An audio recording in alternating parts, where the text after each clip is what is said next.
He's turning blue. I screamed, watching helplessly as my 6-year-old son Oliver clutched his throat, his lips taking on a terrifying shade of purple.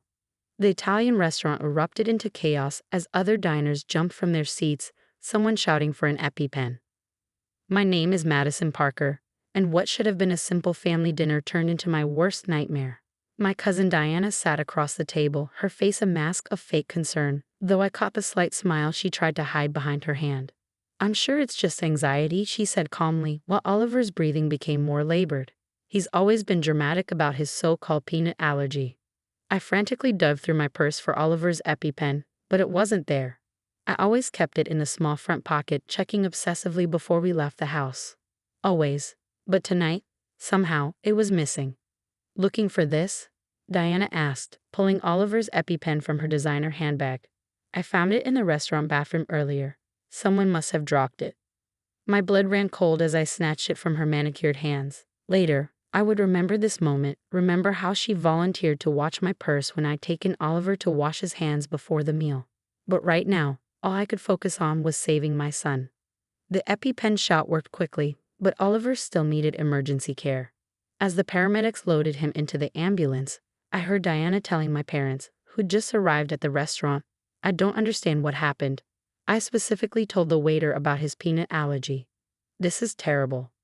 But something felt wrong.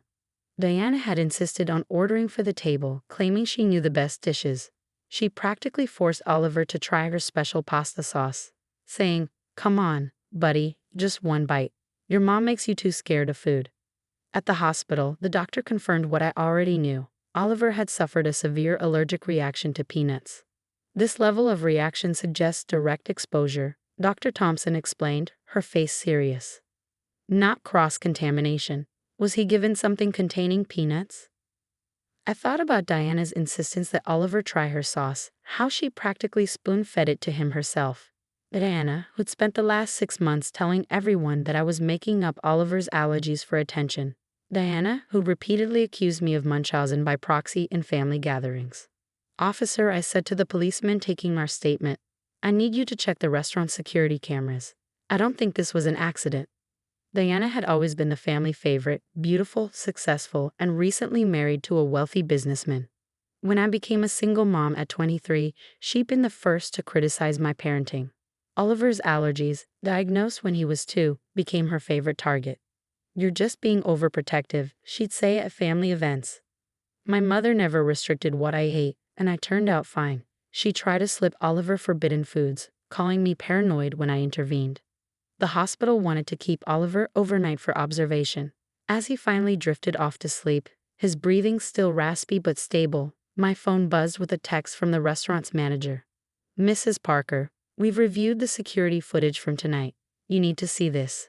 It's disturbing." Detective Santos arrived at the hospital within the hour, tablet in hand. "We have footage from multiple angles," she explained, her expression grim, "including the kitchen area." The first clip showed Diana arriving at the restaurant 2 hours before our dinner reservation. She spoke with someone in chef's whites near the back entrance, handing them what looked like cash. The second clip showed her in the bathroom, clearly rummaging through my purse while I was helping Oliver wash his hands. But it was the kitchen footage that made my heart stop. Diana was there, adding something to a specific plate of pasta sauce. The timeset matched our dinner order. "We've interviewed the kitchen staff," Detective Santos said. "A man claiming to be a new chef helped prepare your table's order. He left immediately after. No one recognized him." My hands shook as I watched the footage again. "She planned this," I whispered. "She deliberately poisoned my son." "There's more," Detective Santos said quietly. "We found this while searching her phone." She showed me a series of text messages between Diana and someone saved as J, kitchen help. The messages dated back 3 months, discussing payment for help with a food allergy test, and ensuring it would look like a restaurant mistake. "I just need to prove she's lying about his allergies," Diana had written. "Once he eats it without any problems, everyone will see what an attention-seeking fraud Madison is." As if that wasn't damning enough, her phone contained photos of my purse from different angles, obviously taken without my knowledge, showing exactly where I kept Oliver's EpiPen. "Mrs. Parker," Detective Santos said, "we're treating this as attempted murder. The level of premeditation here." She was interrupted by a commotion in the hallway. Diana was there, still playing the concerned cousin. "I came as soon as I heard Oliver was staying overnight," she called out, walking toward us with a stuffed bear in her hands. Detective Santos stepped forward, blocking her path. "Ms. Diana Wells, you're under arrest for attempted murder and conspiracy to commit grievous bodily harm to a minor." Diana's face went white, then red with rage. "This is ridiculous. I was trying to help. Madison's been lying about his allergies for years. I was proving a point." As they led her away in handcuffs, she kept screaming about doing it for the family, about exposing my lies. But what the investigation would uncover about Diana's help would shake our family to its core. The days following Diana's arrest exposed a web of calculated malice that left our entire family reeling. Detective Santos's investigation revealed that the restaurant incident wasn't Diana's first attempt to prove Oliver was faking his allergies. "We found a journal in her home office," Detective Santos explained, spreading photos across the hospital table. "She's been documenting her attempts for months. The entries made me physically ill." Diana had been systematically contaminating Oliver's food at family gatherings, starting with trace amounts of peanuts.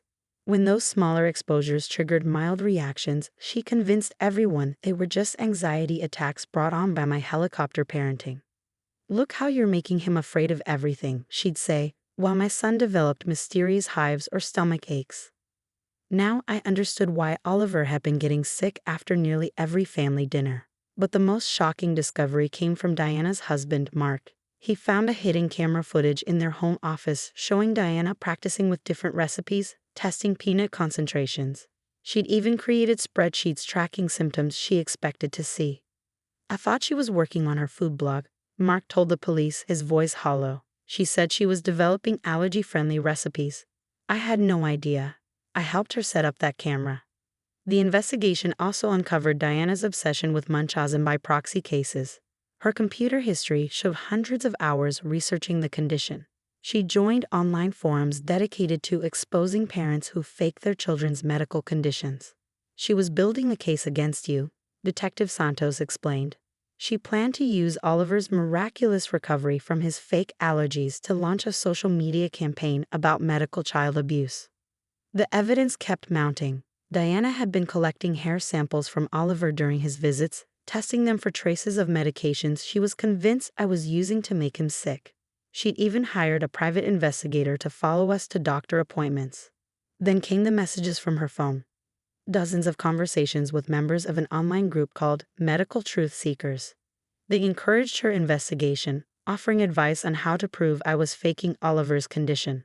"You're doing the right thing," one message read. "Sometimes you have to be cruel to be kind. Once you expose her lies, she'll get the help she needs." The group members shared techniques for testing children's fake allergies, discussing dosages and methods of food contamination. Diana had taken detailed notes, planning each exposure with clinical precision. My parents were devastated. They'd always favored Diana, often taking her side when she questioned Oliver's allergies.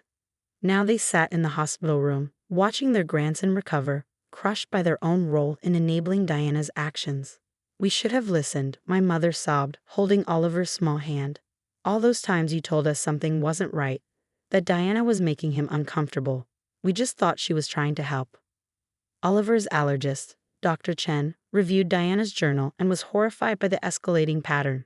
Each exposure could have killed him, she explained. His allergies weren't getting worse by chance. She was systematically sensitizing his immune system with repeated exposures.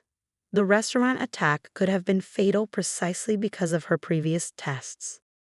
The prosecutor's office filed multiple charges: attempted murder, assault with intent to cause grievous bodily harm, child endangerment, and conspiracy. Diana's medical truth seekers friends suddenly went quiet, deleting their accounts and disappearing into the internet's shadows. But Diana refused to accept responsibility. During her initial court appearance, she maintained her righteousness. "I was trying to save him from her," she screamed, pointing at me. "She's the one hurting him. I'm the only one who cared enough to prove it." The judge was unimpressed. "Ms. Wells, your actions show not concern but a dangerous obsession. You deliberately and repeatedly exposed a child to substances you knew could kill him. This was not help. This was calculated torture." Diana was denied bail. deemed a danger to Oliver. Her husband filed for divorce the next day, horrified by what she'd done under the guise of helping. As Oliver recovered, we discovered more families in the Medical Truth Seekers network who'd been targeted by self-appointed medical vigilantes. Some children had ended up in intensive care. One had died. The FBI launched an investigation into the online group. Sitting by Oliver's hospital bed, watching him sleep peacefully after another round of treatments, I thought about all the times I doubted myself because of Diana's accusations. How many other parents had suffered similar campaigns of medical gaslighting? But the story wasn't over. As the trial approached, Diana's lawyer contacted us with an unexpected revelation. She hadn't been working alone. Someone else in our family had been helping her all along, someone we never suspected. The revelation hit our family like a bomb.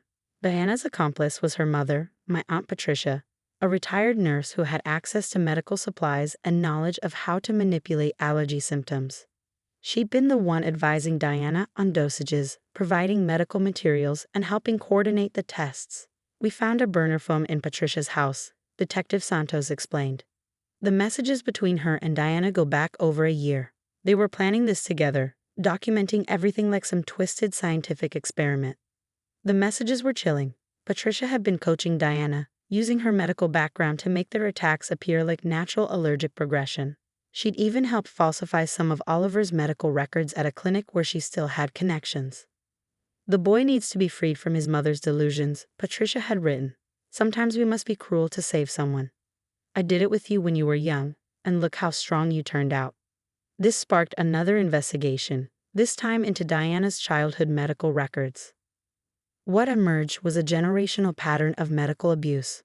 Patricia had subjected Diana to unnecessary treatments and fictitious ailments throughout her childhood, creating the very monster she'd helped unleash on Oliver.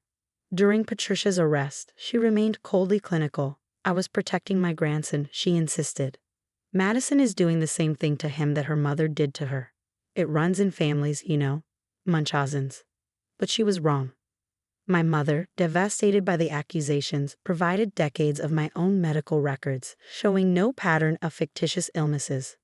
Oliver's allergies were real, documented by multiple independent doctors since his first reaction as a toddler. The prosecution now had an even stronger case. Patricia's involvement proved the attacks weren't just a cousin's misguided attempt to help. They were a calculated, medically informed campaign of torture against the child. In a surprise move, Diana's lawyer approached us with a deal. She would testify against her mother in exchange for a reduced sentence. The prosecutor explained that Patricia's role as the medical authority made her the more culpable party. Your aunt used her medical knowledge to deliberately harm a child, the prosecutor explained. She trained Diana to carry out these attacks, exploiting her own daughter's traumatic childhood to create an accomplice. The trial was brutal. Medical experts testified about the escalating pattern of exposures, how each test had made Oliver's allergies more severe.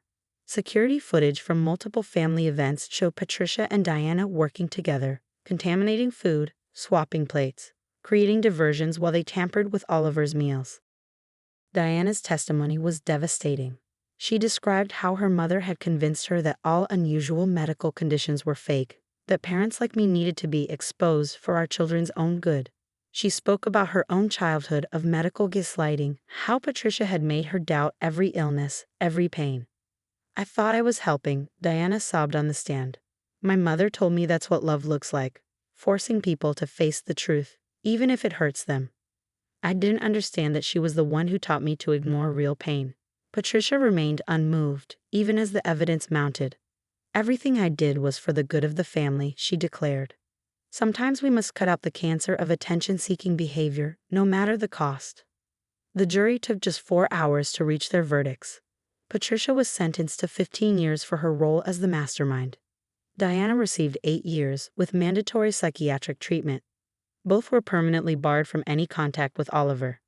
In the aftermath, our family began the slow process of healing. Oliver's allergies stabilized once the secret exposures stopped. We moved to a new house, installed security cameras, and changed all our emergency medical providers. My parents threw themselves into allergy awareness advocacy, helping other families recognize and prevent medical abuse. They sponsored legislation requiring better security measures in restaurants to prevent allergen tampering. A year after the trial, I received a letter from Diana's psychiatrist. Diana wanted to meet to apologize in person. She'd been diagnosed with complex PTSD from her own childhood of medical abuse, finally receiving the help she needed to understand what her mother had done to her and what she'd done to Oliver. I declined the meeting. Some betrayals can't be forgiven, even if they can be understood. Instead, I focused on helping Oliver heal, not just physically but emotionally. We worked with child psychologists to process the trauma, to rebuild his trust in family and food. Today, Oliver is 8 and thriving. He's learned to advocate for his own health, to trust his body's signals, and to understand that his allergies are real and valid. The security cameras that caught his aunt and grandmother's crimes now watch over a happy, healthy boy who knows he's safe in his own home. Sometimes at night, I still check his breathing, haunted by the memory of that terrible night at the restaurant. But then I remember that the people who hurt him are gone, that our family's cycle of medical abuse ended with my son's generation. We survived their tests, their twisted version of love. And in doing so, we learned the most important lesson. Real love protects, it doesn't probe for weakness. Real love believes your pain.